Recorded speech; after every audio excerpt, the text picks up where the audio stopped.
Welcome to day 3 of this beautiful challenge journey to love, from you to you.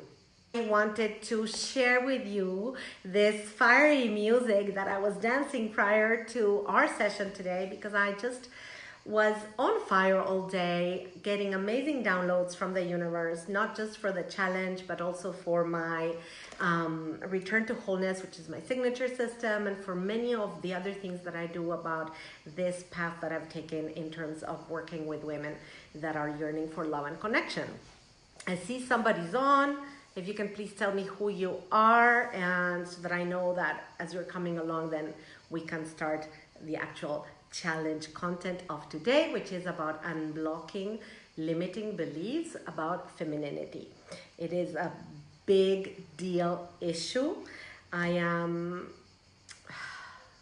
just love these whole subjects, all these topics, and I'm passionate about them for one reason, no, for many reasons, but one reason is that for, I can say, 3/4 of my life, and I'm 54, so since I was in my early 40s, that's a long time, I definitely lived my life in an imbalance, giving room to my male side to run most of my life.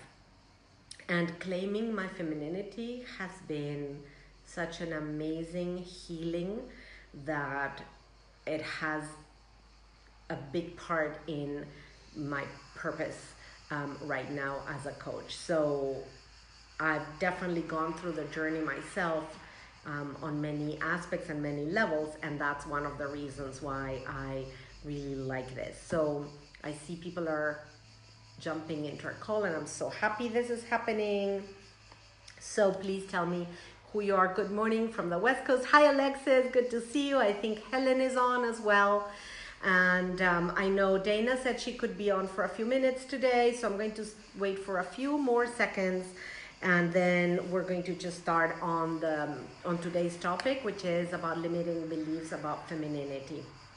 And I just want to share with you that if you see I started late, is because I actually started right on time with a music that is This Girl Is on Fire, and Facebook blocked my video. Hey Helen, I'm glad to know you're here, and thanks for letting me know that nobody could be watching me. And as you were telling me, Facebook was sending me a note saying that my video was blocked. So hi Valerie, lovely to be here again. Love that song. Yes, I know. This girl is on fire. It is such an empowering song, and I want all of my community to be on fire, because I can safely say, because I get to know you, each of you, I love that. We are all women that have lions of hearts, and oftentimes we're living lives as mice. And this is not my saying, this is Brendon Bouchard's, but I just love it. It is so true. We are all women that have to be on fire because we have so much inside.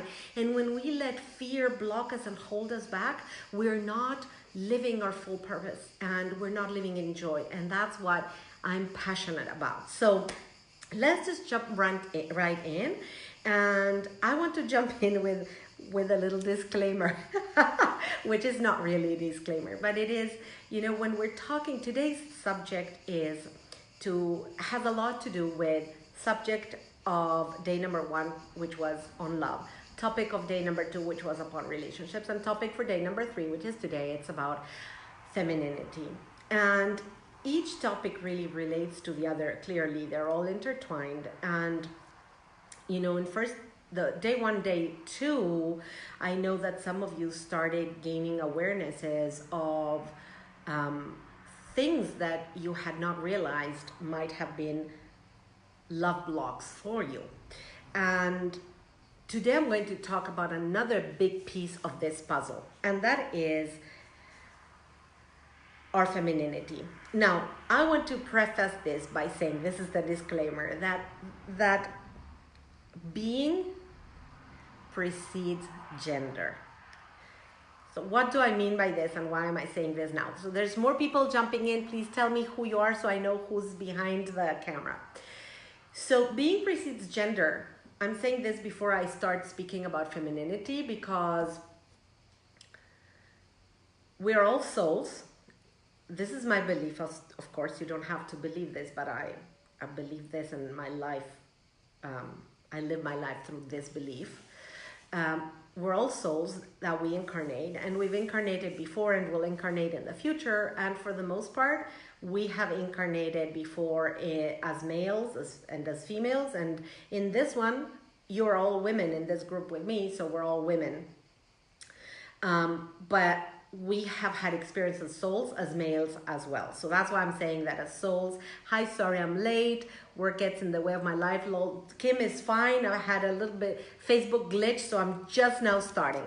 So today's topic is about unblocking limiting beliefs on femininity. So as I was saying,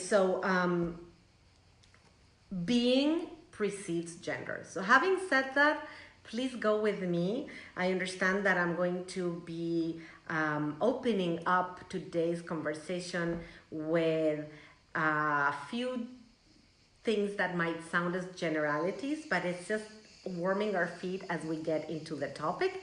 And I ask you to actively send me feedback as I'm talking and writing things, even not to my prompts. Just tell me, yes, I agree, no, I don't agree, or complete my questionings with, whatever it is that I'm asking. So I have as you know, I have my notes, because otherwise I'll forget all the things I want to share with you. So, okay, yes.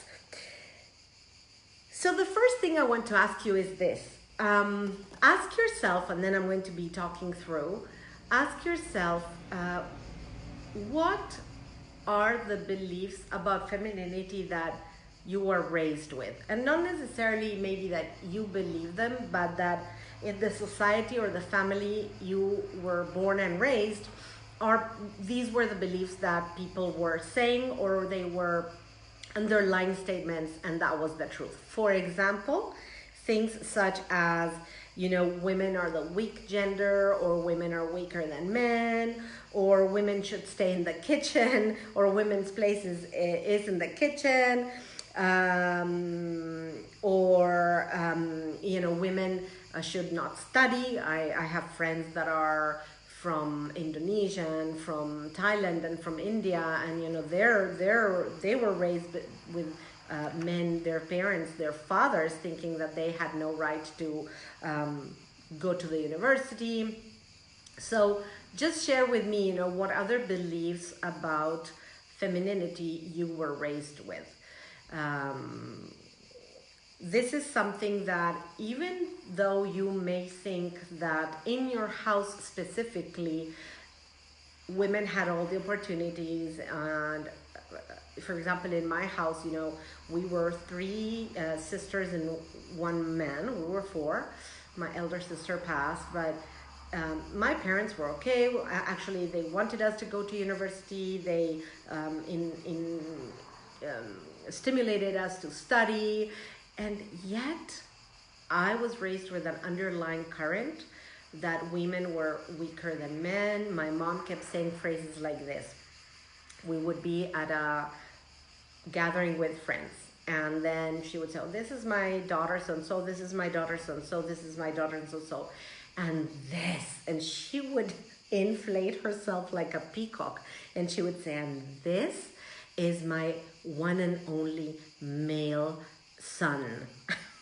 And I've teased her after I've healed about all these topics. I've teased her. We still tease her about this, because she always said, and this is my one and only son, male son. So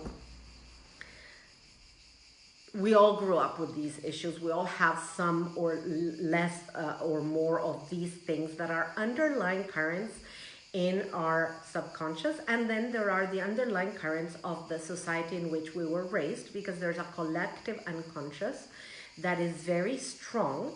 And when we speak about gender differences, the collective unconscious is something we carry with us, even if we want to or not.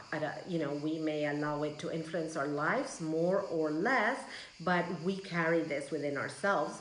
And if we've done a lot of inner work about this, we may have dissolved these beliefs in terms of how they influence our lives, but rest assured they were there, and they're there at a mental conscious level. So I don't see any of you writing things. I hope that if you're watching the replay, remember to put #replay and write your comments so I come and read them later.